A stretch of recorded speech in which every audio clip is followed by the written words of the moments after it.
Hello guys, welcome back to Kobe's Kitchen, where we share simple, amazing recipes. You don't have to break a bank to create an amazing meal in your home, and homemade food does not have to be boring. I really do appreciate all my subscribers, all my new subscribers. Karibuni sana. I don't take it for granted. Even you who is watching right now, I don't take it for granted that you've taken your time and clicked on this video and watching. I hope you'll watch it till the end. So if you've just bumped into this channel, please consider hitting that subscribe button. It does not cost anything. Just support me by hitting that subscribe button and hitting on the like button. It helps support my channel so much. I really do appreciate your support. So anyway, today we're going to be making chicken drumsticks. Of course, drumsticks too. Yeah, so we're going to be making the most crispiest and juiciest of drumsticks in the world are found in Kobe's Kitchen. So sit back, of course, relax, and let's head over to our ingredients. So for the ingredients, I'm using the drumsticks. Of course, these are my drumsticks. They are washed very nicely and just put in this bowl. So this is the chicken drumsticks that we're gonna be using. I also have lots of spring onions and minced my 4 cloves of garlic. And for the spices, I will be using, of course, by now you know that this is a must-have in my kitchen. It's actually almost over, but we'll be restocking soon. This, you should never miss garam masala in your counter. So I'll be having garam masala. I'll also be having turmeric powder and ginger powder, but if you don't like the ginger powder, you can use the root ginger, a thumb size of it, and mixed spices, and also salt for tasting. And I'll be using my favorite beef cube. So I'll be using the chili beef cube, but you can use the chicken. There is the chicken one, the chicken cube, and tomato sauce. Yeah, and of course this one for fry. So anyway, let's head over to our cooking pan and just start mixing everything together, and stick around to the end. So in a pan, put in your drumsticks and then weka moto yako on medium high. I will also be adding my spices at this point because I want them to be infused vizuri. So I will start with the mixed spices, just a teaspoon of the mixed spices.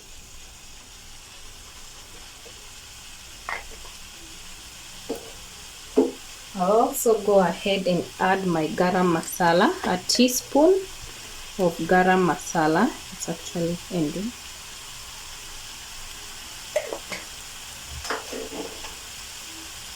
I will also go in with my ginger powder.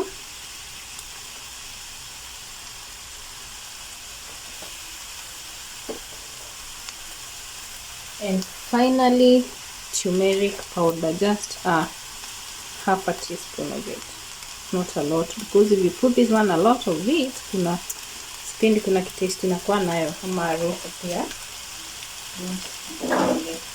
like it. So I'll then go ahead nikoroganishe ndo zisikizane zote jamani, zote.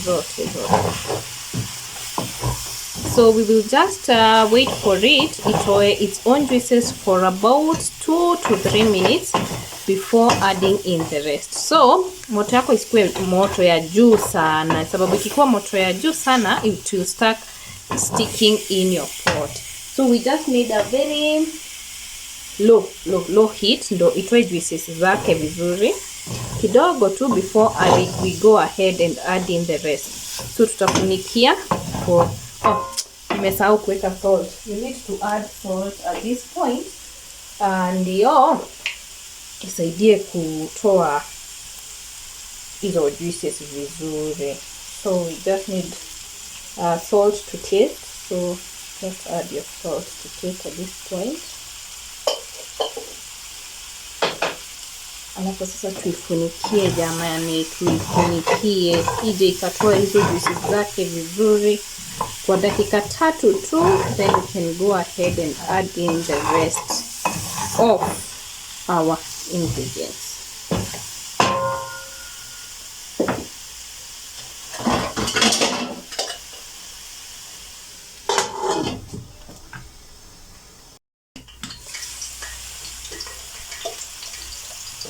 after around 3 minutes tumetoa juiciest na ikaanza kustick kidogo.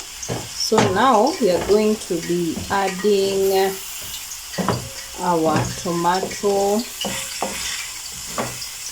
sauce at this point. So just be adding like a cup of tomato sauce. So najaribu kufungua yangu.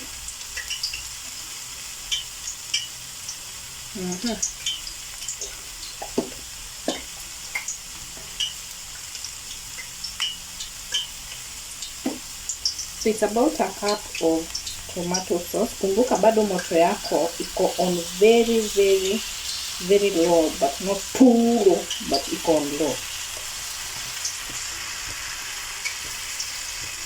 So about a cup of tomato sauce will do.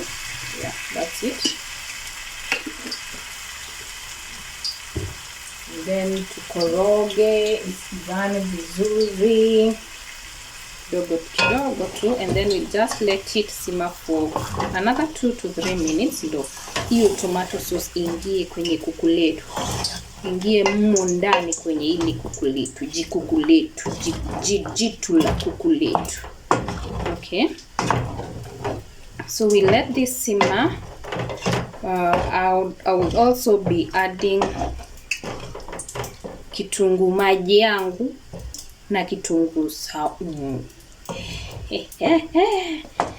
So ni kitunguu ya kawaida. Just I'm using spring onions for this, but you can also use any other type of onion that you have, but I love spring onions in my meat. So this is a mixture of garlic and spring onions. Okay, so I'll let this simmer on a low heat for around 2 to 3 minutes. You know the tomato sauce is thick, yeah, but we will be tutaongeza tu maji kidogo ndo isikuwe too much thick, but for now I need it the concentrated tomato paste ingie ndani ya hiyo tomato sauce, sorry, ingie ndani ya hiyo kuku for just 3 minutes. All right, 3 to 5 minutes. So nitafunika tena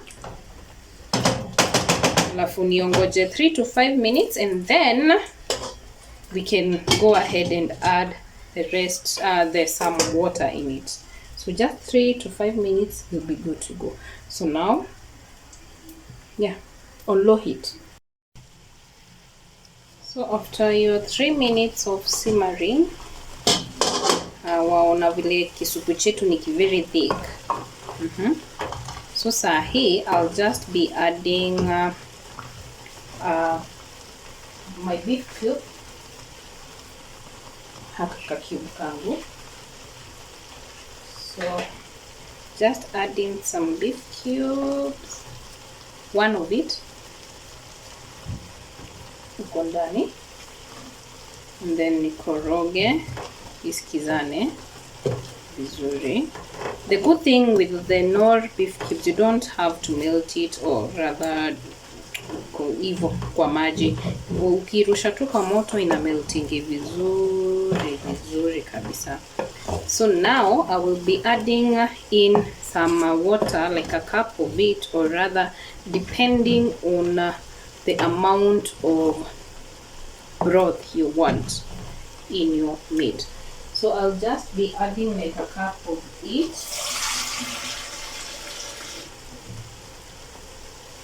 Just a cup. Yeah, a cup of water will do. And then let it simmer. I will also adjust my seasoning at this point.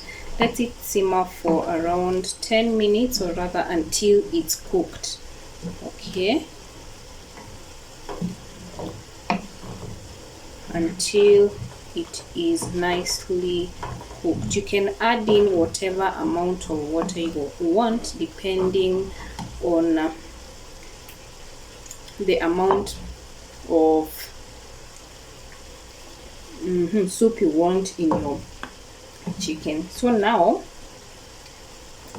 I wanted it to be crispy, but on the road of it, nikiendelea kupika on the process, I've thought about having it with some soup or broth in it, sababu ninaikula na ugali. Otherwise, I'll show you another recipe of it being crispy nikikula na fries.